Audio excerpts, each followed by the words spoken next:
데이터 분석과 함께하는 공무주 투자 당장TV입니다. 오늘은 CQ생 기간 회칙 결과를 통해서 과연 청약할 만한 종목일지 같이 생각해 보도록 하겠습니다.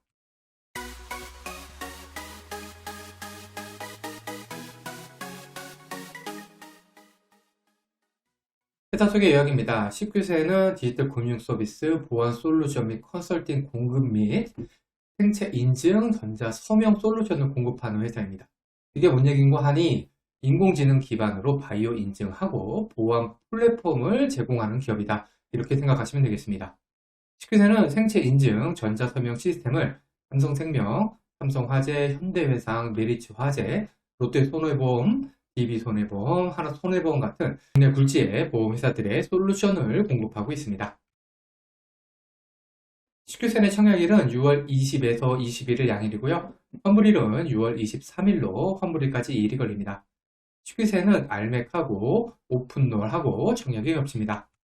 일반 청약자 대상 주식수는 48만 7천 주로 그 중에 절반은 균등, 절반은 미리 배정됩니다. 청약 증거사는 신한투자증권 단독이고요. 청약 한도인 16,000주까지 청약하기 위해서는 청약 증거금이 2,400만 원이 필요합니다. 청약 한도 16,000주는 일반 등급 기준입니다. 청약 수수료가 2,000원이 있고요. 비대면 계좌 개설에 한해서 청약일에 개설한 계좌로도 청약이 가능합니다.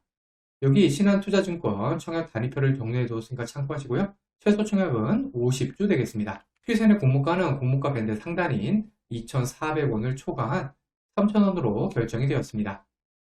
기간 수혜 측에서 밴드 상단인 2,400원 이상을 청약한 수량이 가격 매실시를 포함해서 99.89%로 거의 100%입니다. 확정 공모가인 3,000원 이상을 청약한 수량도 95.6%로 대부분입니다. 거래 실적이 있는 해외 기관 투자자들은 모두 밴드 상단 쪽으로 청약을 하였습니다. 기관 경쟁률은 1800.86대 1로 매우 높게 나왔습니다. 의무보유 합격 비율은 12.48%로 잘 나왔습니다. 그러면 22년 12월부터 지금까지 코스닥 상장한 총 30종목과의 비교 데이터를 살펴보겠습니다. 식규센의 기존 주주 유통하는 물량은 199억으로 전체 18위고요. 기존 주주 유통하는 물량 비율은 57.62%로 전체 31위, 즉 꼴찌죠. 따라서 기존 주주 유통하는 물량은 금액은 보통인 편이고요. 비율은 매우 높은 편입니다. 식규센의 상장에 유통하는 물량은 252억으로 전체 10위, 상장에 유통하는 물량 비율은 72.96%로 전체 31위, 이것도 꼴찌입니다. 따라서 상장에 총 유통하는 물량은 금액은 좋은 편이지만 비율은 매우 높은 편입니다.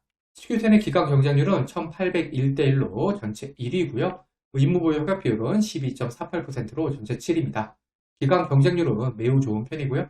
의무보유 허가 비율은 좋은 편입니다. 추가 기준 수익률, 손실 가능성, 그리고 따올 가능성 알아보겠습니다.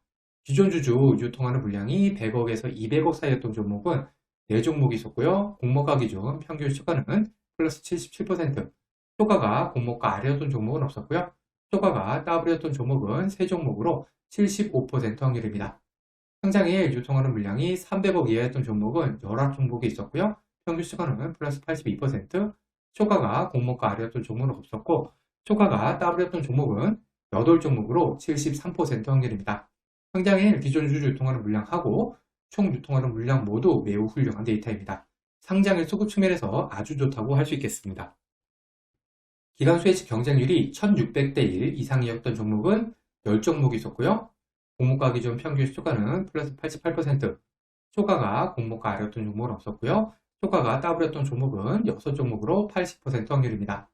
의무보유 허가 비율이 10에서 20% 사이였던 종목은 5종목이 있었고요. 평균 시초가는 플러스 91%, 초과가 공모가 아래였던 종목은 없었고, 초과가 더블이었던 종목은 3종목으로 60% 확률입니다.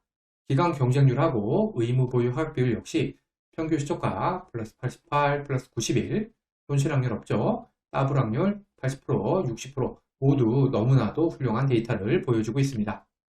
예상 수익률입니다. 앞에서 살펴본 항목들의 가중치를 각각 1대, 3대, 3대, 3으로 두었을 때 식규센의 점수는 87점으로 전체 4위입니다.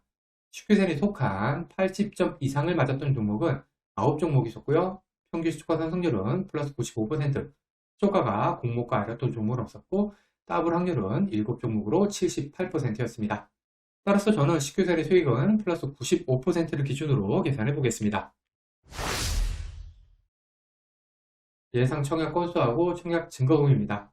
식규생과 비싼 기간 경쟁률의 트루엔, 마이크로투나노, 안효공장 같은 경우에 청약 건수가 23만, 27만, 32만, 청약 증거금은 5.5조, 3.1조, 그리고 5조가 들어왔습니다. 식규생 같은 경우에는 청약 한도가 2,400만 원으로 매우 적기 때문에 특히 청약 증거금이 많이 안 들어올 것으로 한번 예상해 보겠습니다. 따라서 제 예상은 식규세는 청약 건수 20만 건, 청약 증거금 2조를 기준으로 한번 계산해 보겠습니다. 예상 배정 수량입니다. 균등 배정 주식수는 1.22주가 나와서 추첨 2주가 되고요. 따라서 저는 균등으로 2주 배정 예상해 보겠습니다. 비례 경쟁률은 8,214대 1로 1,232만원당 한 주 배정, 16,000주 2,400만원 풀 청약 시에 비례로 2주 배정 예상해 보겠습니다. 비례까지 청약 시의 예상 수익입니다. 95% 상승한 5,850원의 매도 시 한 주당 2,850원 수익을 가정을 했고요. 2,400만 원을 5% 금리에 마통 이용해서 마련한다고 하면은 2일 대출이자가 6,500원 정도가 나옵니다. 여기다가 청약 수수료도 2,000원이 있습니다.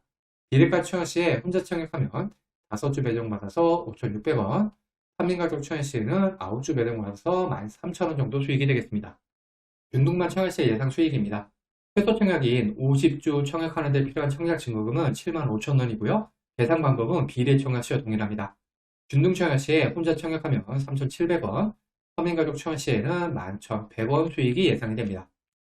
비례까지 청약했을 때와 균등만 청약했을 때의 수익 비교입니다. 수익률 플러스 95%, 청약 건수 20만 건, 청약 증거금 2조, 비례 경쟁률 5,476대 1인 경우에 비례가 균등보다 2,000원 정도 더 수익입니다. 보시다시피 경쟁률이 이렇게 높으면 기대 수익이 많이 낮아집니다. 따라서 청약 2일차에 경쟁률까지 확인을 하고 나서 비례까지 청약할지 여부를 결정하시기 바랍니다. 이 영상에서 사용한 청약 건수, 경쟁률, 예상 수익은 절대적인 것이 아닙니다. 단순 참고만 하시고요. 본인만의 기준을 잡으셔서 청약 여부를 결정하시기 바랍니다. 가격 제한폭 확대 말씀드리겠습니다. 6월 26일 이후 상장한 종목들 같은 경우에는 가격 제한폭이 확대가 되는데요.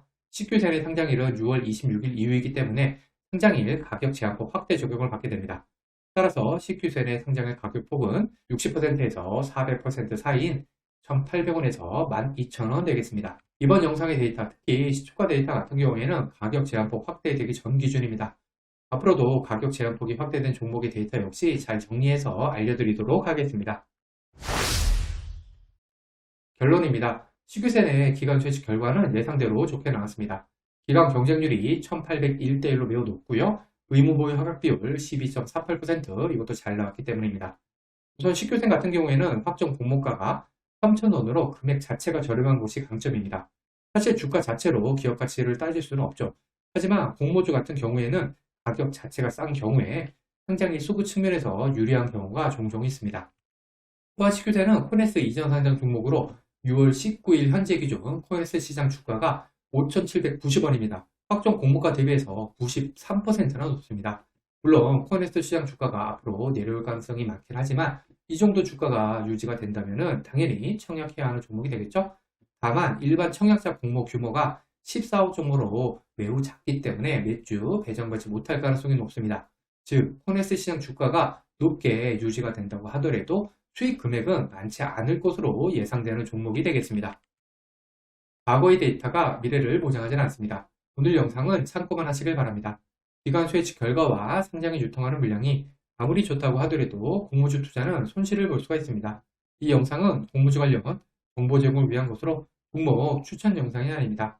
후회 없는 투자를 위해서는 반드시 공부하신 후 스스로 투자 여부를 결정하셔야 합니다. 이상으로 CQ생 기관 수혜치 결과 분석 영상을 마치겠습니다. 오늘 영상이 도움이 되었다면 구독, 좋아요, 그리고 알림 설정까지 부탁드립니다. 감사합니다.